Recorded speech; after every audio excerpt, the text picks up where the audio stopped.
Hello everyone, I am Sonali and welcome to my channel Aesthetic World with Sonali.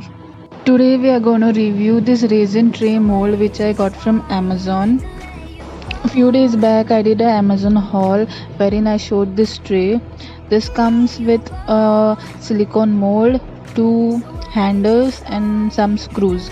Well, this package came just like this in this transparent packet which I didn't like.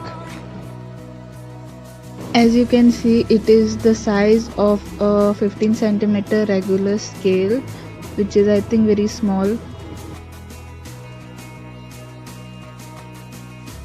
Let's start with the video. I have using the epoxy resin kit here.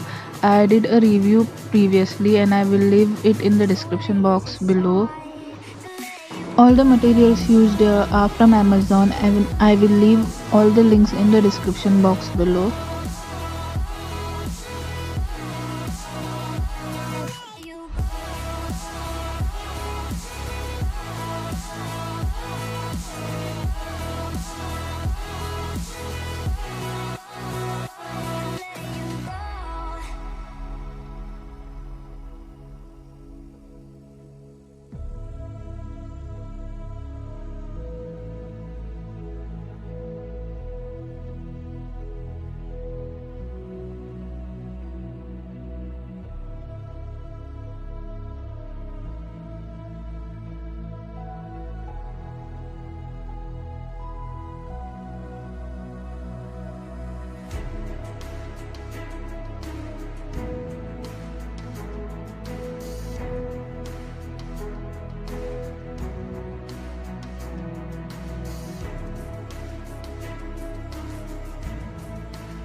Is it so hard to let you go?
So why is it so hard to let you go? To let you go. This is how it turned out to be. The material of the mold is really good, but only thing it is very small. I hope you like this video. Please don't forget to like, share and subscribe to my channel. Follow me on Instagram and I'll see you soon in my next video. Till then, be creative, be kind. Bye.